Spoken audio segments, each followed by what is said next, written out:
Alors bonjour à tous et bienvenue dans cette émission de Luciférine qui est la troisième sur les replays. Alors, comme je suis désolée là de faire dire en direct, mais il y a quelqu'un qui a un micro en fait, on s'entend en double.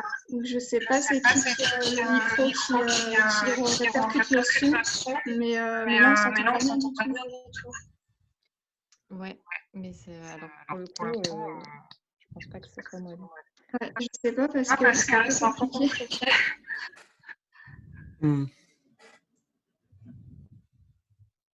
Est-ce que quelqu'un... Ah, là c'est bon, ça a l'air d'être bon, merci. Ouais. Donc bon, désolé pour le petit cafouillage, je pense que là tout est au point. Donc on va passer à Pierre pour la présentation. Oui, pour me présenter en quelques mots. Comment raconter? Je suis auteur depuis maintenant une dizaine d'années, un peu plus. J'ai commencé doucement en présentant un premier roman qui s'appelait L'enfant du cimetière, qui a eu un peu du mal à trouver un éditeur, et puis ça s'est fait, et puis ça fait son chemin. Et puis pour parler plus, alors je ne fais pas qu'écrire, évidemment, on ne vit pas de sa plume, il y en a très peu.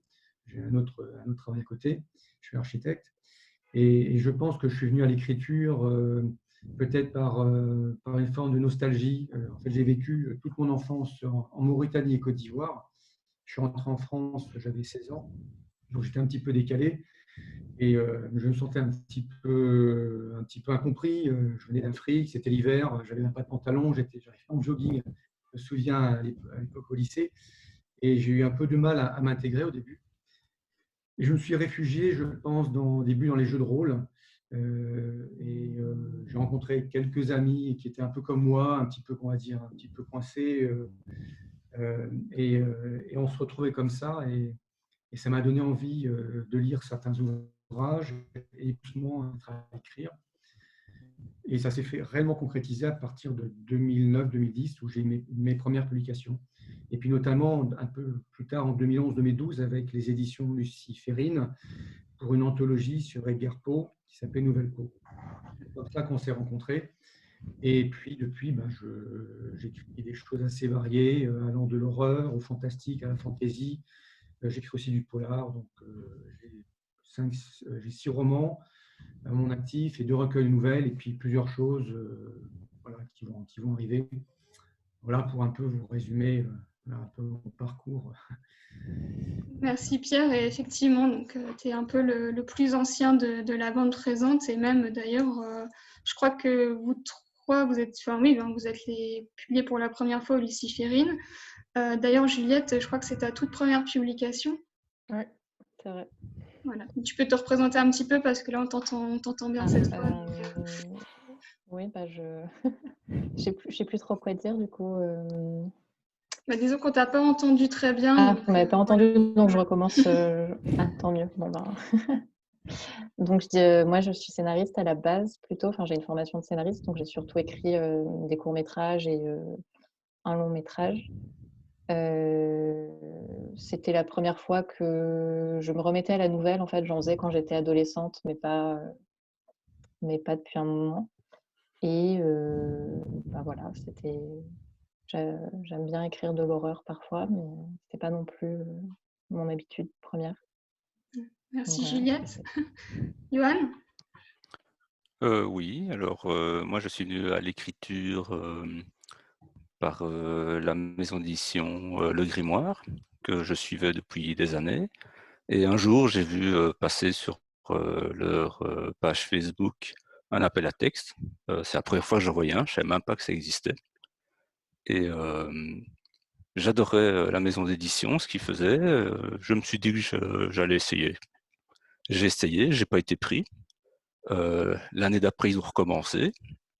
Et du coup, j'ai réessayé. Là, j'ai été pris. Donc, c'était ma première publication il y a 3 ans ou 4 ans, je ne sais plus. Enfin bref, voilà. Et donc, je suis un auteur pas très prolifique. J'en suis à une très belle moyenne d'une nouvelle par an de publier. Et voilà. Merci, Johan. Et donc, Yvan? Alors, déjà, c'était le problème de son au début, c'était de ma faute. J'avais investi sur un super beau micro. En fait, il a foutu la merde. Donc voilà, j'ai enlevé, donc ça va mieux. Moi, alors j'écris depuis un bout de temps, mais je suis publié depuis peu. J'ai écrit pendant toute mon adolescence sur des forums d'écriture sur Internet, des forums RP. J'ai fait ça beaucoup. Et puis un jour, effectivement, on m'a proposé de faire un appel à texte. C'est un ami qui m'a dit, tiens, il y a les éditions Grimoire qui font un appel à texte. Vas-y, tente le coup. Et tenté le coup. Et puis, j'ai été publié. Puis, depuis, je publie 2, 3 choses. Enfin, j'ai 2, 3 trucs par-ci, par-là. Et puis, les Luciférines, quoi. Le yokai m'a inspiré. Je me suis lancé. Et voilà. Et donc, ça a marché. J'en suis bien content. À part ça, je suis prof de physique et je suis confiné. Je suis dans un département rouge et je suis en ce moment encore en plein confinement. Voilà. Oui. Comme beaucoup d'entre nous, c'est vrai que on est un peu privé de salon pour ce mois de mai. Donc, on vous présente avec une série de live démons japonais. Donc, pour rappel, l'anthologie qui est parue en juillet dernier, donc qui n'a pas encore tout à fait un an. Donc, chacun, vous avez décidé de réinterpréter des yokai. Et on a parlé donc, dans les précédentes émissions un peu de ce qu'est le yokai. On a vu dans l'émission de la semaine dernière les yokai vengeurs, donc qui reviennent un peu hanter les vivants et parfois les manger. Et là, on va voir donc un autre type de yokai, qui sont les yokai qu'on va rencontrer dans les maisons, dans les jardins, enfin dans des pièces, et qui sont pas là pour se venger spécifiquement. Enfin, pour la plupart, globalement, c'est pas trop ça l'idée, mais qui peuvent quand même être dangereux et parce qu'ils ne sont pas forcément des rencontres agréables à faire. Donc, on va voir ces yokai un peu particuliers à tour de rôle. Je pense qu'on peut parler notamment donc, pour les yokai des jardins, donc, de celui que Pierre a choisi, qui est peut-être l'un des plus originaux. Si tu peux nous en parler un petit peu, Pierre. Oui, alors, à l'origine, comment je suis tombé sur cet arbre magique?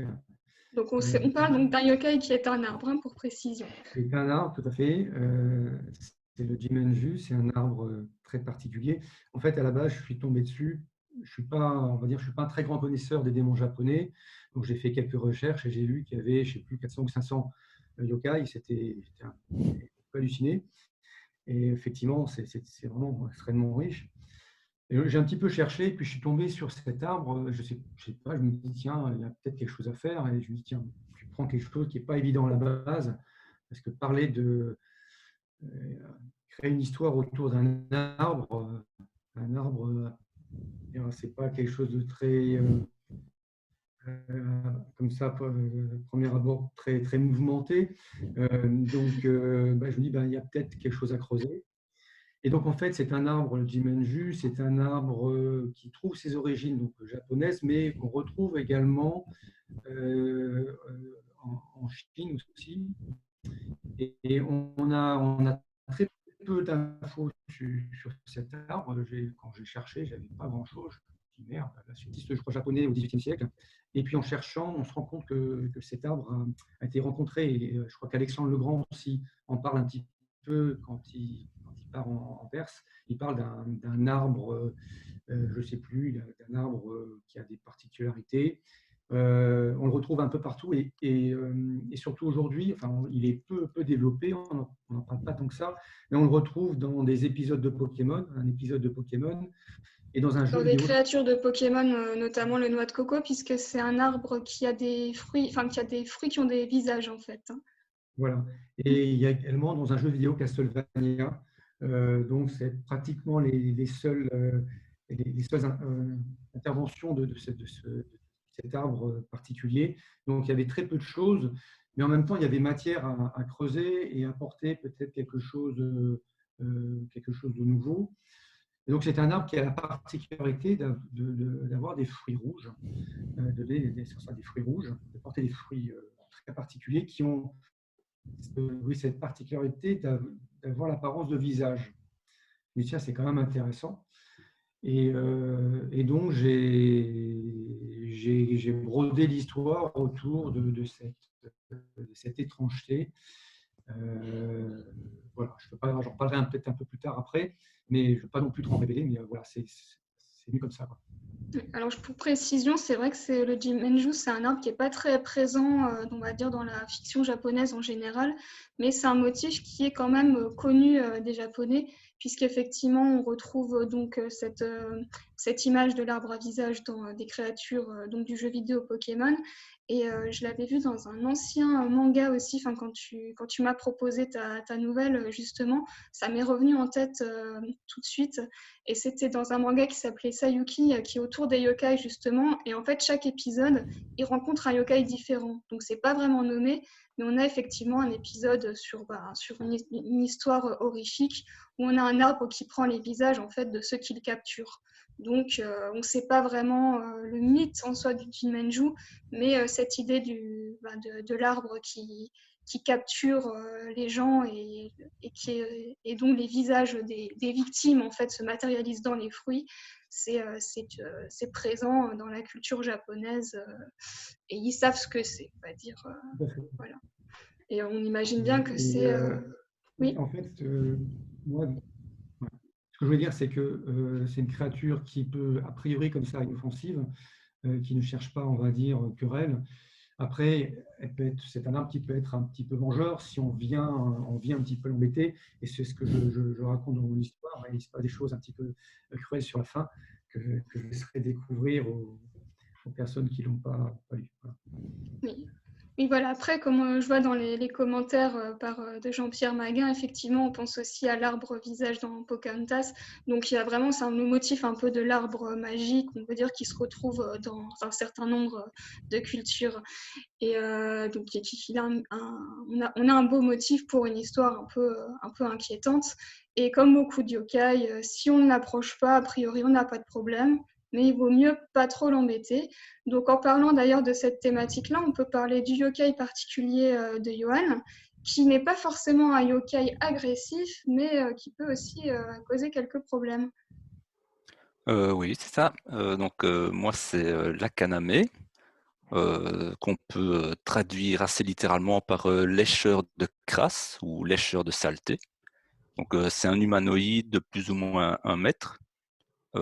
Mais il paraît beaucoup plus petit parce qu'il est tout le temps recroquevillé dans les petits coins. Les petits coins de quoi? Eh bien, les petits coins de la salle de bain ou des toilettes, des bains publics, donc tout ce qui est sanitaire. Mais attention, uniquement si c'est très, très, très, très sale.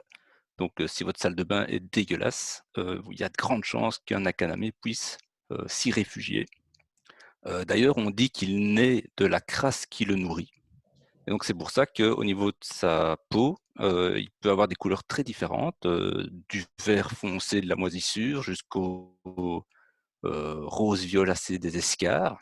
Mais en général, comme Aka peut aussi se traduire par rouge, ce sera la couleur qu'on va surtout lui attribuer. Donc, c'est un yokai qui est très timide. Il sort seulement la nuit pour aller lécher les déchets. Donc, tout ce qui est savon, graisse, cheveux, de la bave, trucs ainsi. Mais aussi tout ce qui est fluide corporel, transpiration, pus, sébum, plein de bonnes choses. Et alors, il peut même à ce moment-là sortir de la salle de bain pour aller les lécher directement sur les gens en salle ou les malades pendant qu'ils dorment. Donc voilà, c'est donc un yokai un peu dégueulasse, un peu louche, malsain, mais il est plutôt inoffensif puisqu'il se contente de manger tout en restant caché. Voilà. Donc oui, donc c'est un yokai notamment qui a plutôt été inventé, comme d'autres d'ailleurs, pour faire peur, comme une mise en garde. Donc notamment pour, je crois que c'était par rapport aux enfants, pour qu'ils nettoient bien la salle de bain. Et aussi, je crois que ça peut potentiellement lécher les personnes qui sont malsaines, qui ont des défauts, parce qu'il est attiré par la saleté, et la saleté en tout genre, il me semble. Oui, c'est ça. Donc, il y a ce côté un peu croque-mitaine pour faire peur aux enfants, pour les obliger, entre guillemets, leur dire qu'il faut absolument bien laver les salles de bain et tout ça. Mais bon, ça, évidemment, ça date de l'époque du Japon médiéval où tout était en bois. Et ou si on laissait les salles de bain sales avec de l'eau, du savon, tout ça, ça pouvait vite, comment dire, oui, se salir évidemment, mais Courir. Moisir. ouais, c'est ça, voilà, moisir et donc attirer toutes sortes de maladies foireuses propres à la saleté, quoi. D'ailleurs, Et l'accalmie aussi, peut aussi propager les maladies s'il vous lèche. oui, c'est ça, exactement. Et donc aussi, comme tu disais, il y a un côté un peu plus métaphorique, parce qu'en fait, dans le terme saleté de son nom, ça va plus loin, ça va aussi dans les mauvaises pensées, les mauvaises idées. Et donc, c'était quelque chose d'un peu philosophique pour dire aux gens de rester gentils, sympathiques et de laisser faire partir toutes les mauvaises pensées et toutes les mauvaises idées. Oui. D'ailleurs, en parlant, donc on est dans les yokai un peu à grande langue, donc on a Mhm. certains yokai qui sont représentés par une langue un peu de caméléon, un peu dégoûtante. C'est un motif que que les Japonais associent beaucoup au spectre, je pense parce que c'est assez écœurant, tout simplement. Et on a 3 yokai ici qui sont vraiment représentés par des grandes langues. On a aussi le yokai de Juliette qui est aussi un mangeur de quelque chose, plutôt de graisse.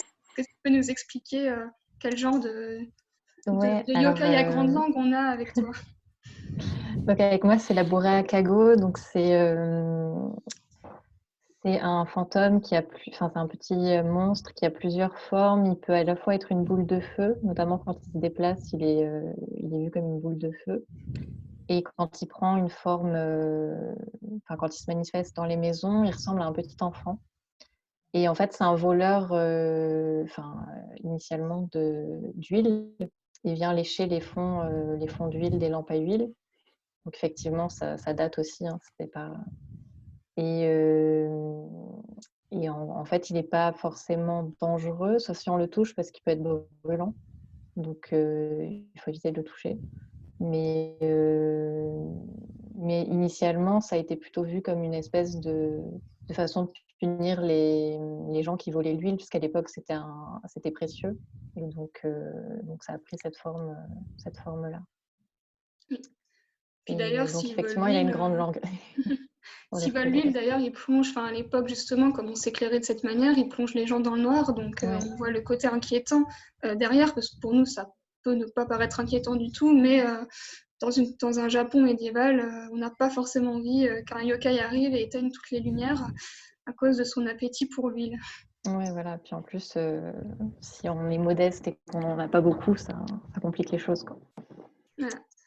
D'ailleurs, on parlait la semaine dernière des yokai des personnes qui pouvaient devenir yokai, notamment en commettant un crime ou après en avoir subi un.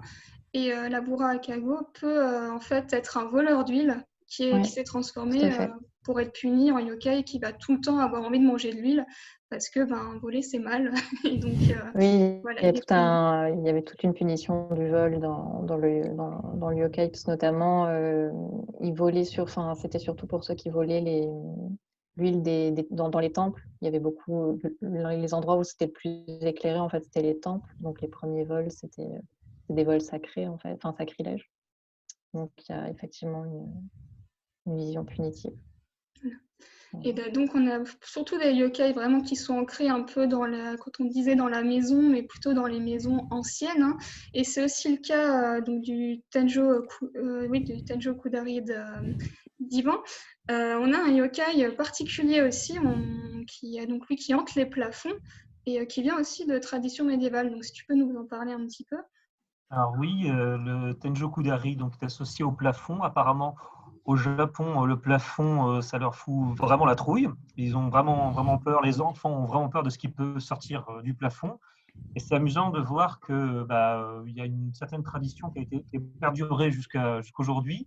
On retrouve dans les récits d'aujourd'hui beaucoup de légendes urbaines, beaucoup même de creepypasta actuels qu'on va trouver sur Twitter, sur des threads Twitter, ou avec des gens planqués dans des faux plafonds.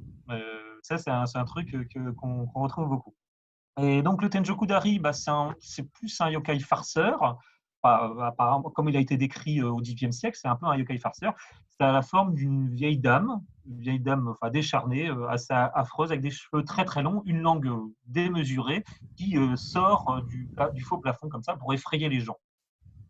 Alors c'est vrai que c'est tiré d'une légende ancienne, c'est plus ancien que le XVIIe siècle, du Japon féodal, où à cette époque-là, les brigands planquaient les cadavres qu'ils faisaient, tous les cadavres et tous leurs recettes, on va dire, ils planquaient ça dans les plafonds, en fait, dans les plafonds des granges, dans les combles des granges.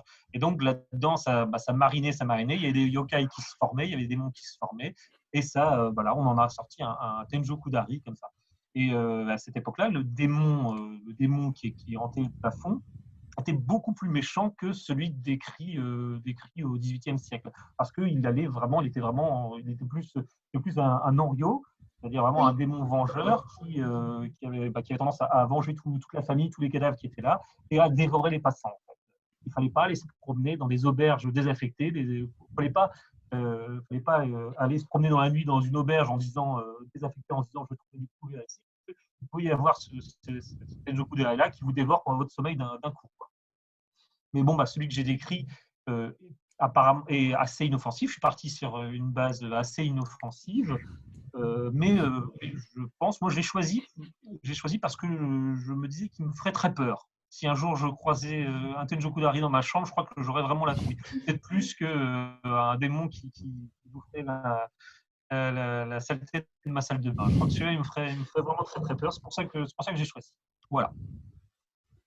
Oui, effectivement. D'ailleurs, j'ai vu que par exemple, dans les maisons hantées au Japon, parce que c'est des attractions qu'ils créent régulièrement, notamment pour les fêtes de Nouvel An et aussi pour les fêtes de fin d'année dans les lycées, c'est un peu une créature qui s'amuse justement à faire dans les animations de la maison. Le Tenjoku Dari, c'est quelque chose qui revient.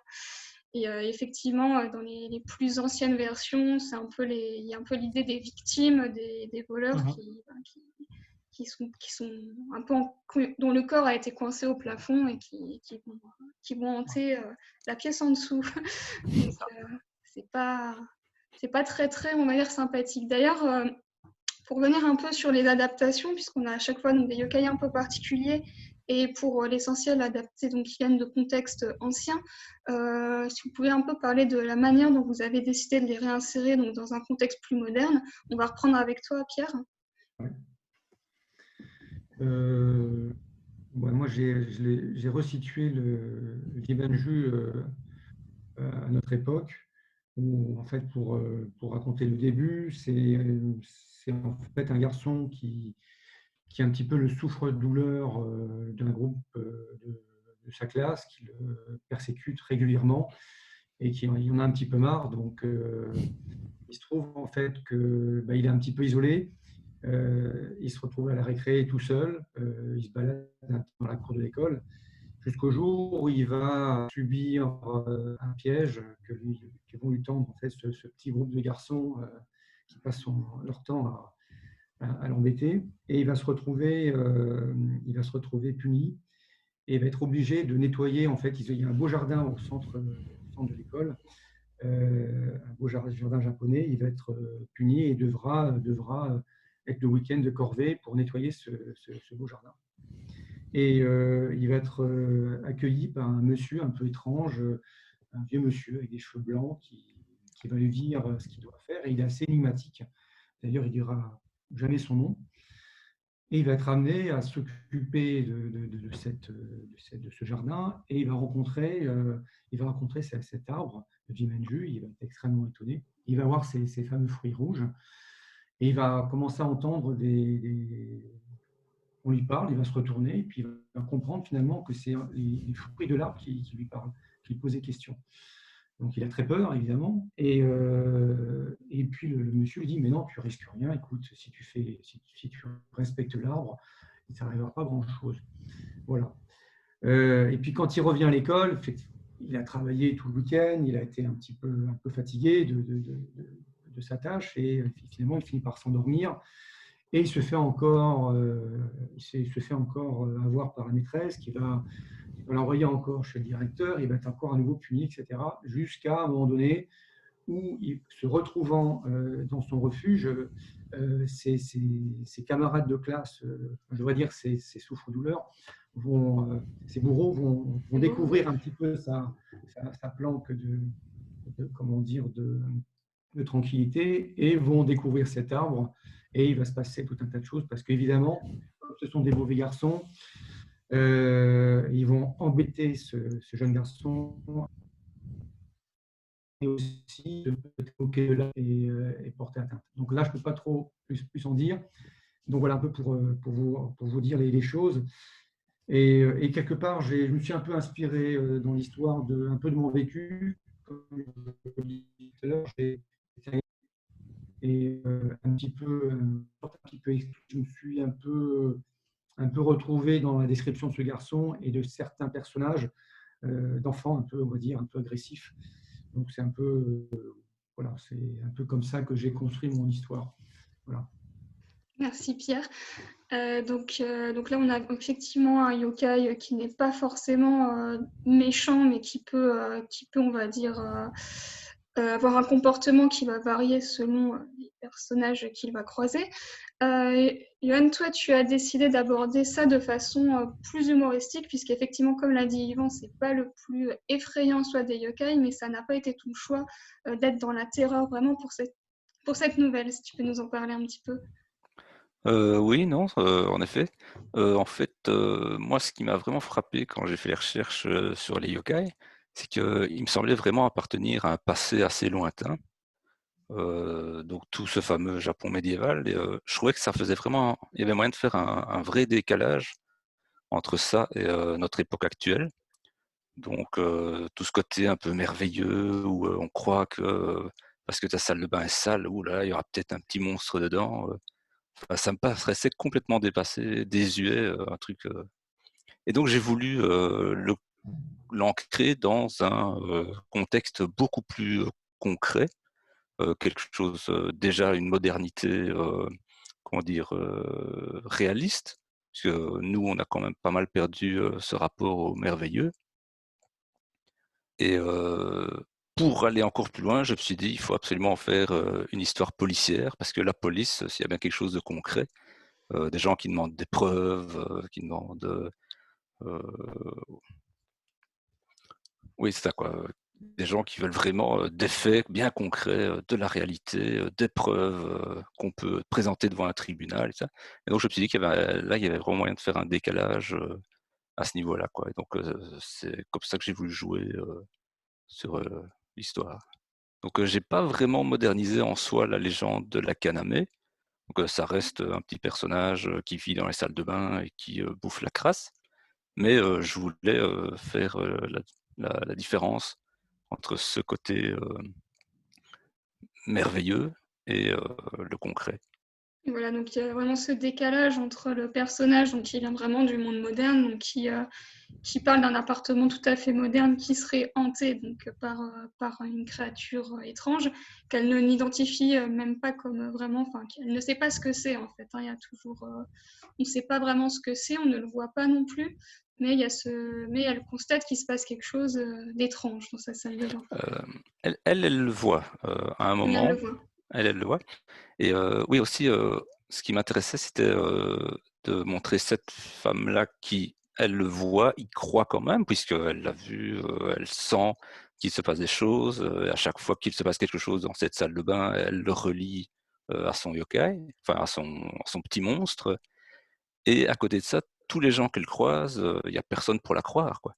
Oui. Donc, que ce soit le policier ou son compagnon, voilà, il y a...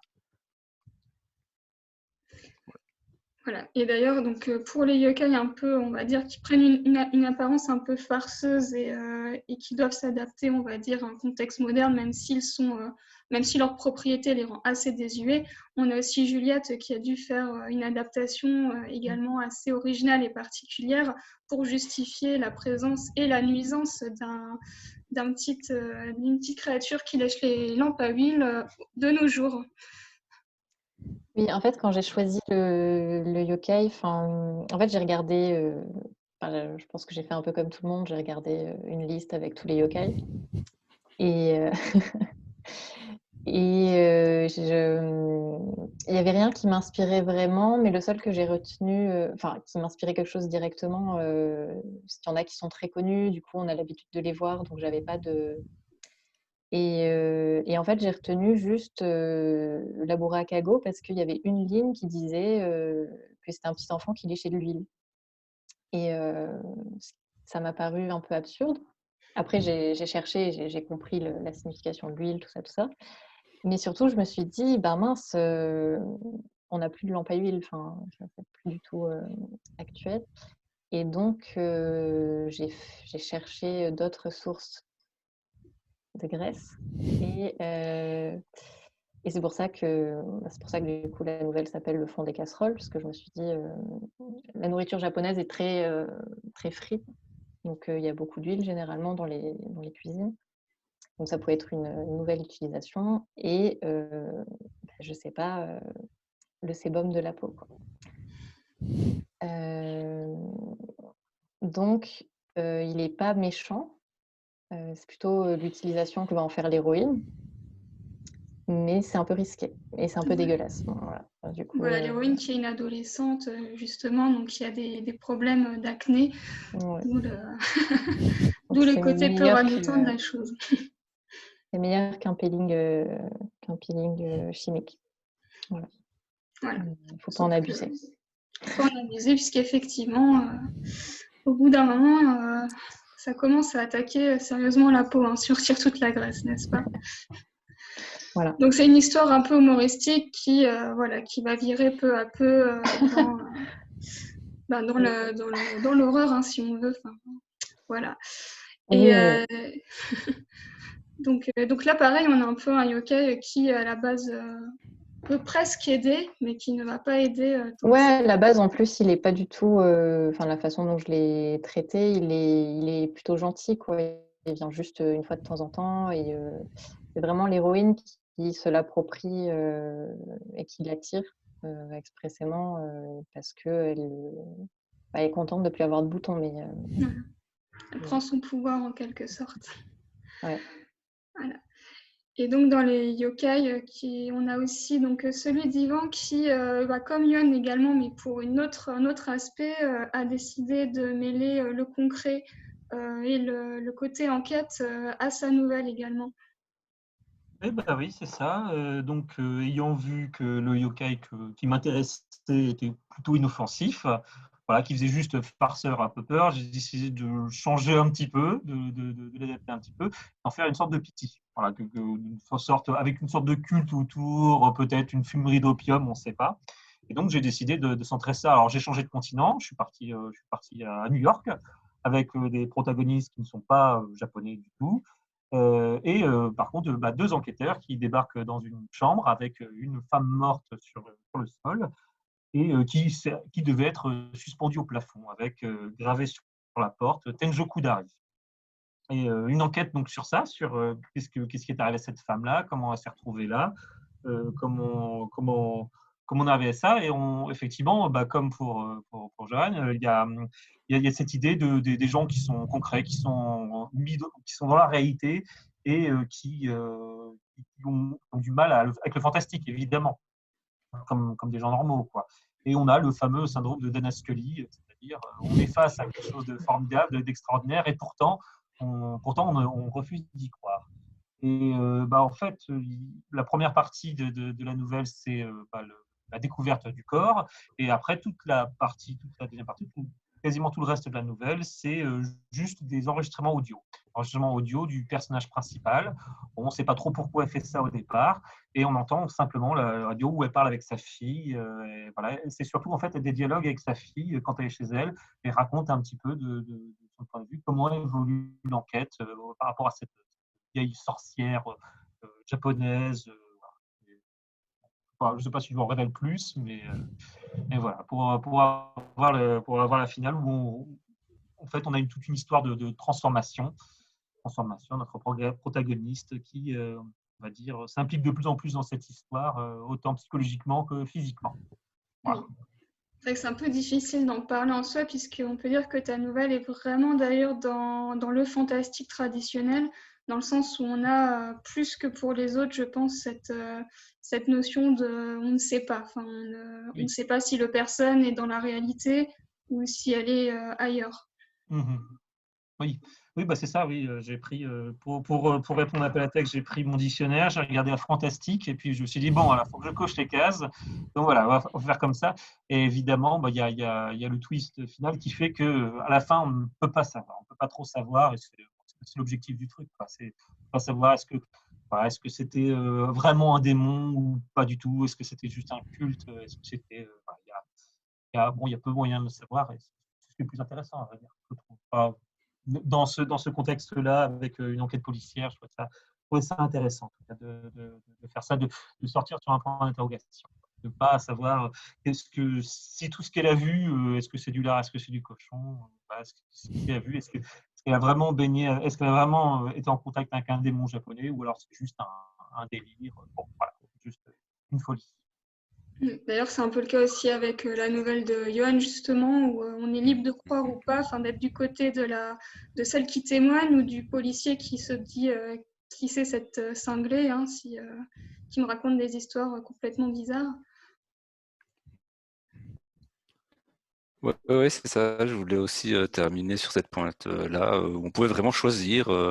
Soit on est plus dans le merveilleux, on y croit, on a envie d'y croire, soit on est vraiment dans le pragmatisme. Et non, mais alors c'est un peu plus sale, hein. Alors pour finir aussi, est-ce que donc pour l'appel à texte des mots japonais, donc c'est une anthologie consacrée à la culture japonaise. Est-ce que vous aviez, avant de vous lancer dans cet appel à texte, quelques sympathies ou connaissances pour cette culture, ou est-ce que ça a été une découverte totale, Juliette? Non, moi j'ai toujours beaucoup lu et aimé la culture japonaise. En fait, là, sur mon étagère, c'est tout mon rayon trucs japonais. Du coup, je connaissais un peu les yokai et tout ça. Après, je ne connaissais pas les petits détails de tout. Enfin, je ne connaissais pas toute la liste, hein, mais non, c'était un truc. C'est pour ça que je l'ai fait. Enfin, en fait, c'est pour ça que c'est mon premier appel à texte. C'est juste que ça me parlait à peu près en termes d'univers, quoi. C'est un plaisir de motiver d'autres auteurs pour leur premier appel à texte avec un sujet qui les intéresse. Pierre, donc toi qui as déjà participé à d'autres appels à texte des éditions Luciférine. Non, en fait, je ne connaissais pas trop les yokai.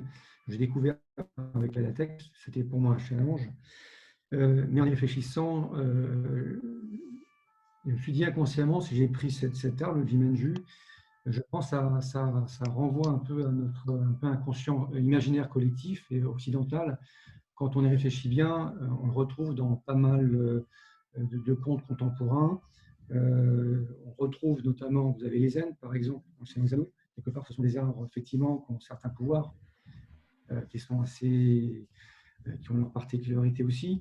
Je crois que dans Harry Potter, il y a aussi, on voit un arbre aussi qui se met à bouger. On voit aussi un arbre dans Le Cavalier sans tête, le film de Tim Burton, un arbre où il va venir engloutir tout un tas de personnages. Je me rends compte qu'en fait, il y a des similitudes avec notre culture. Je trouvais ça intéressant. Et je me suis un peu rattaché à tout ça, parfois inconsciemment. Et notamment, là, je repensais, il y a un moment donné, un des garçons qui va venir goûter un des fruits de cet arbre, ce fruit rouge comme une pomme.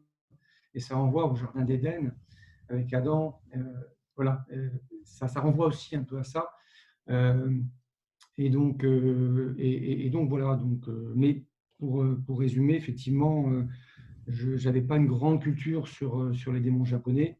Et effectivement, j'ai découvert ça et j'ai lu avec appétit les textes de mes confrères. Donc c'était en même temps une belle découverte. Voilà. D'ailleurs, justement, tu parles des similarités et que tu ne connaissais pas très bien cette culture ni l'arbre en question. Et ce qui est amusant, c'est que justement, dans la seule écriture donc, d'une histoire qui impliquait un Jimenju aussi, il fallait justement pas manger ses fruits si on voulait pas de problème. Donc on voit qu'il y a quand même une personne japonaise a aussi traduit donc ce mythe de cette façon. Donc, on voit qu'il y a quand même des connexions d'une culture à l'autre, effectivement. Merci. Et donc, Johan? Moi non plus, je connaissais pas trop les yokai. Je connaissais un peu la culture japonaise via les mangas, les dessins animés. Bon, évidemment, moi j'ai baigné au Club Dorothée, comme pas mal de gens, et donc évidemment, c'est d'ailleurs marrant de voir par après, maintenant que je connais un peu plus, le nombre de yokai qu'il y avait un peu partout disséminés, mais sans qu'on puisse vraiment le savoir quand on est complètement extérieur à cette culture-là. Et donc non, pour moi aussi c'était une grosse découverte. Je savais qu'il y avait un bestiaire et tout ça, mais pas à ce point-là, pas autant. Voilà. Merci. Et pour finir, Yvan? Alors, je pense être de la même génération que Johan. Je suis né dans les années 80 et donc effectivement j'ai été versé par le Club Dorothée, par voilà, le regard, on va dire, à la fin des années 90. Effectivement, comme il l'a bien dit, on trouve des yokai un petit peu partout dessinés, même si on ne les identifie pas encore, même si on ne les avait pas identifiés à l'époque. Et je remarque, par exemple, qu'il y a un manga que j'aime beaucoup, ça s'appelle Urusei Yatsura. Alors ça, c'est en japonais. En français, c'est mieux connu sous le nom de Lamu. Peut-être que ça vous parle. Et c'est présenté c'est écrit par Rumiko Takahashi, c'est une mangaka. Et en fait, dans tout ce manga-là, elle adore placer des yokai partout, en tant que légende urbaine. Et en fait, bon, c'est une œuvre assez énorme, hein, il y a énormément de chapitres, et je pense qu'on peut retrouver tous les yokai de l'anthologie des Luciférines à un moment dans ce truc-là, dans manga-là, voilà, en tant que légende humaine. Et ce qui est amusant, c'est qu'elle prend le point de vue d'un extraterrestre, parce que c'est une histoire d'extraterrestre qui descend sur Terre. Enfin, c'est un extraterrestre qui est aussi comme un ogre, qui est aussi comme un oni, donc aussi un peu comme un yokai, qui descend sur Terre et qui apprend les coutumes du Japon, et donc qui nous transmettent aussi les coutumes du Japon du point de vue extérieur. Et on voit aussi tous ces yokai là, on va voir par exemple le fameux parapluie qui a un pied humain. Enfin, si vous voyez ce genre de parapluie là, c'est un parapluie ici. On voit des yokai complètement absurdes. Et on se rend compte que pour faire un yokai, il suffit de prendre n'importe quel objet de la vie quotidienne et de lui mettre une âme dedans, quoi, de l'animer. Ça peut être un kimono, ça peut être un parapluie, n'importe quoi. Il y a des esprits de tout, quoi. Il y a des esprits de tout. Et ça, c'est assez amusant, c'est très riche. Parce que je sache, dans la culture occidentale, on n'a pas cette histoire-là de prendre une théière et de dire, voilà, elle est hantée, quoi. Enfin, ou très peu, quoi. Alors qu'au Japon, ça se fait. Voilà, il y a des yokai pour tout, quoi. Ça vient d'ailleurs effectivement, justement, quand on parlait des yokai, donc un peu du thème de la maison, c'est aussi l'idée qui se manifeste justement dans des pièces, puis aussi dans des objets différents, puisque souvent, d'ailleurs, c'est des objets qui ont eu une importance dans la vie de quelqu'un. Et il n'y a même pas besoin d'être mort pour donner vie à l'objet, il suffit juste de lui avoir donné un peu de son âme, en fait, en quelque sorte, que ce soit, si c'est des sentiments négatifs, du coup, l'objet est maléfique, et il peut être aussi bénéfique si c'est plutôt du positif. C'est ça. Et par exemple, les poupées, en Occident, en Occident, les poupées sont associées à Chucky, à des films d'horreur assez hardcore, voilà, les poupées, les marionnettes, tout ça, ça fait peur. Au Japon, c'est un petit peu différent. Au Japon, les poupées sont des réceptacles à émotions, sont des réceptacles à sentiments. Elles étaient associées dans le Japon féodal à la mort. En fait, c'était des gardiennes de tombes. On les mettait tout autour des tombes pour éviter que l'âme du mort ressorte, en fait. C'était les gardiennes. Et cette idée-là, en fait, il y a toujours une sorte de culte des poupées au Japon. Il y a toujours cette idée-là que les poupées absorbent un peu toutes ces émotions-là, quoi. Il y a une grande importance des poupées dans la culture japonaise.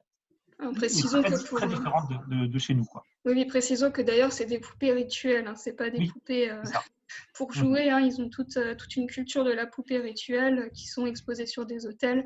C'est pas destiné, enfin, c'est pas les poupées qu'on achète au rayon en France. C'est pas la Barbie, quoi. Voilà. Ce serait effrayant, quand même. Mais c'est possible. Mais en tout cas, merci donc à tous les quatre pour cette dernière émission donc, sur les démons japonais. Donc, je remontre un peu notre anthologie sur les yokai qui est toujours en vente donc, sur notre site avec une petite carte cadeau. Donc voilà, je vois que les auteurs ont tous bien le livre, c'est bien. Alors moi, je m'en suis servi pour mettre l'ordi dessus. Donc...